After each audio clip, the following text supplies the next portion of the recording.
All right, and welcome back to Bayou Time. We have the good Senator Mike Fesi from District 20. Good to see you, Senator. How you been? Good to see you, Martin, and glad to be here. Yeah, you still chasing grandkids and all that too? 12 of them. And chasing session stuff too, right? Well, yeah, trying to keep up with what we got to do. We got to go back and fix some things if we can. Yeah, so let's talk about that. Let's talk about the veto override session. You've been there long enough to know how it all works and what's going on. Any concerns with this, or what are your concerns with? Oh, well, I don't have any concerns, with the main bills that is bringing us back, and that's HB 648, which was a bill that I tried to pass in 2021's session and didn't get it out of committee in the Senate. And this time it originated in the House, and it made it to the Senate committee and was killed in the committee. And we brought it back to life, and I think it was very important. It's a very important bill.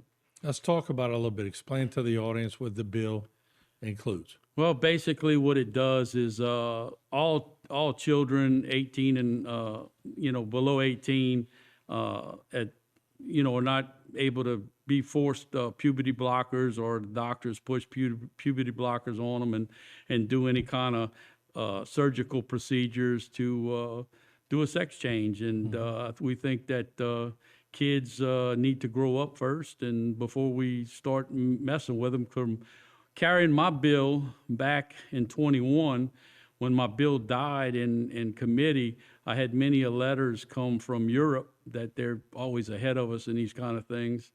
And it was just some devastating letters to read about that. A lot of the children at the time that did it now in their 20s and late 20s hate their parents for it, because they allowed them to do that, and they know it was a mistake now.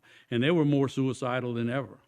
Yeah, isn't that the thing? I've been watching a lot of the national news. They seem very easy going down this road. But, let's think back when we were 14, 15, and 16, and 17, and we weren't talking about sex changes. No. But Absolutely we thought we not. knew something about something, and later on we're going, boy, was I mistaken.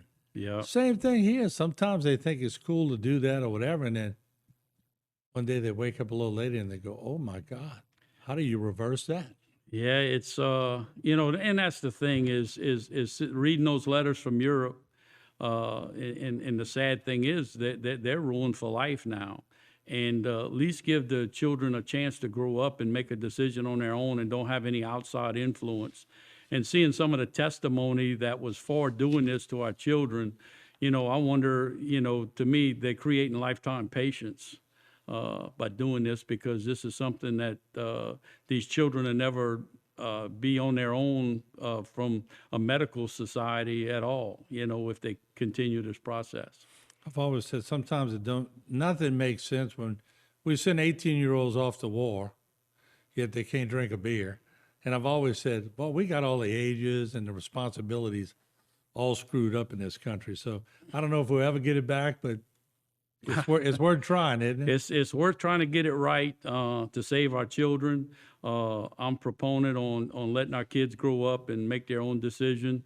There's no use us to try to fulfill a destiny for them that's not really set in their books of their future. What else is going to happen during this session?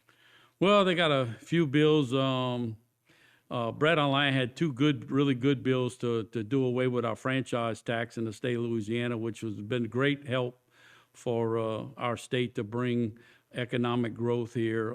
He's been working on it for years. I've been a proponent of getting rid of franchise tax ever since I was 22 years old, when I made my first big loan to get into business, and understanding I had to pay tax on the money I just borrowed. Right. So Trump was a big proponent of that too. In other words, let the businesses grow, let them bring jobs in. They get paid by checks, so they sort of a double taxation deal, right? Yeah, and the thing about it is if you get government to stay out of it and let business grow the way it should, the tax base get greater, because you're going to have more people at work and more people in the state, more people wanting to move in. We just need to quit putting a handicap on our system. The more people come in, more people buy cars, more people fuel up, more people eat at restaurants. And I never could understand why people can't quite see that clearly, but it seems to work, and there's a lot of people that have done it in the past that seem to make it work. What are some of the hang-ups? There's always a hang-up in state government. How contentious is this getting? Well, I think that, I don't know if Brett's going to bring his bills back up. From the talk, I think he just said, wait till next year till we got a governor that's going to approve it. So that's on him. I mean, I'm backing him 100% if he brings them. That was a very important bill for our economic growth. But I just, sometimes I don't understand why things like that are vetoed.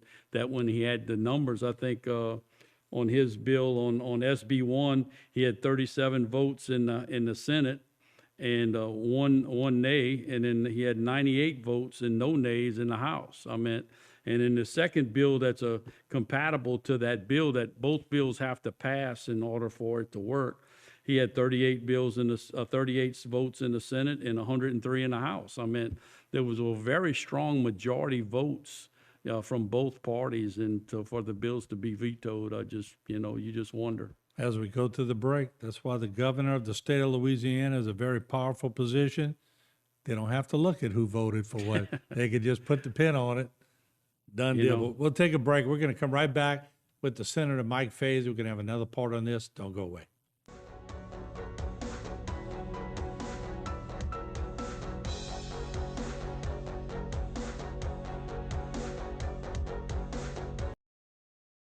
Today's social media segment is brought to you by Alford and Associates for all of your insurance needs.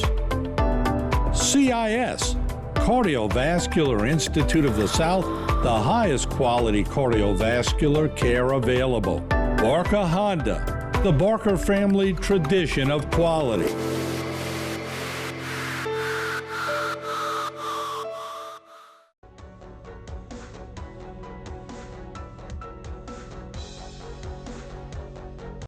All right, we're back talking with State Senator Mike Fesi, District 20.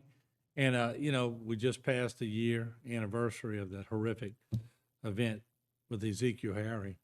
And I know you were a big proponent. Matter of fact, you proposed a law. And how did that go? I think that went through, right? Yeah, we got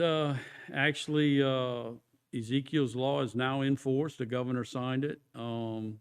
And what it'll do is what I found out through my investigations on what went wrong.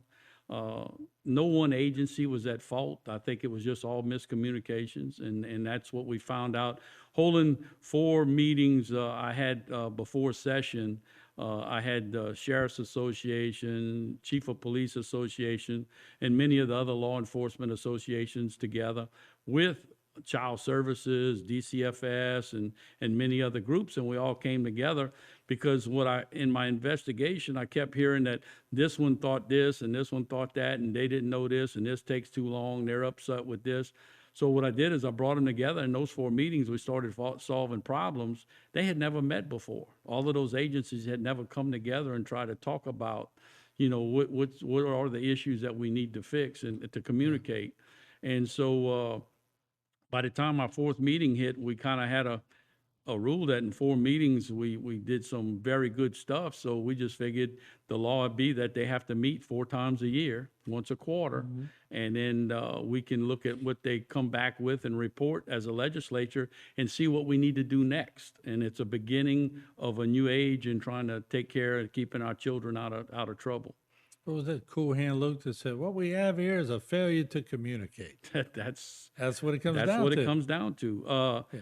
Many businesses fail because of poor communication. Mm-hmm. And so, one of the questions I asked during one of the meetings, I asked DCFS, how many layers of management did y'all have? Well, it took a few people to find out exactly how many layers they have, and it's 5. So we need to make sure all 5 layers are understanding from the top to the bottom and from the bottom to the top, right, what's going on, so we can express that to law enforcement what the problems are. Because I noticed the first layer, the ones that were in the field, were complaining about things that they needed to straighten out with law enforcement that was never reaching the top. You had 4 that went through that. Yeah, yeah. What yeah. were some of the others? The others, I had an energy bill, which kind of, for hazardous materials, for all our pipelines and stuff. When we first created 811 back in the day, no law enforcement or nobody would jump on board but the state troopers. So the state troopers set some parameters on how they would handle any releases and all that. So my bill didn't do anything for emergency 911 calls out. It was more for after the fact kind of stuff. Is what happened is now we got DEQ and everybody else that's looking over an oversight of pipelines. And so we had 3 different state agencies overseeing it. And what my bill did is strictly take the state troopers out of it, let them do what they do good, and let DEQ and environmental, the EPA and everybody take care of what goes on with the pipelines after the fact if there's a release, not before. The state troopers are definitely, they're on the 911 call list. I mean, there's nothing to do with before if an emergency happens. This is all after the fact and making sure that the state troopers aren't wasting any time trying to do with something that 2 other agencies are already About to doing. say, that is a waste of time for the state police. Right. To So be dealing with pipeline issues. yeah, well, and look, we sat down at the table, we came to a conclusion, and we worked it out, and so now the law is fixed. They were only doing it because it was part of the law. They're probably passed. glad. Yeah, it was. It seemed like it was a relief. Thank you, Senator. Yeah. Now we can go back to what we do. That's it. So, and then another bill was a most important one was they've been trying to get passed for a while was something to do with the interlock devices for DWIs. And I did this bill in the name of the 3 young ladies that got killed at Nichols, that were attending Nichols. And it's a tough because it was a 4th offense DWI, whereas this bill in other states was passed years back, and the data shows that there's a 25% decrease in DWIs when this law is put in place. And basically what it does is, say you get a DWI first offense, everybody knows that ain't the first time somebody drove intoxicated. They just happen to get caught. So what this bill does is right off the bat, if you get your first DWI, normally the judge will suspend you for 30 days or whatever, how bad the situation was, that you can't drive at all. Whereas with this bill, you can go get the interlock put in your car and start driving right away, and it starts training you right away that you cannot drink and drive. And with the new devices, it actually keeps count of how many times you try to start the car while you're over the limit. And so until you get that number down, you can't take it out and, up to your sentence. Technology. But it's technology, but the thing about it is it creates a whole different atmosphere. Whereas, with this device, we got Uber now. There's no reason to drive, under the influence of anything. Well, So it makes it so easy. We've got about a minute left. Anything else on it? let's see. The other thing was that we had done was for the district here for the museum. Yeah. We got them Finding set our up. roots. Yeah, we funded the Roots Museum, and we also funded some money to finish the 2nd and 3rd floor at the Military Museum. Fantastic. Well, Senator, always good seeing you. We appreciate it. And good luck with the session. And we'll get you back when you're on the tail end of that. Okay, thank you. Thank you, Good to see Martin. All right, there you have it. Senator Mike Fesi. We'll take a short break. We have a lot more here on Bayou Time. Don't go away.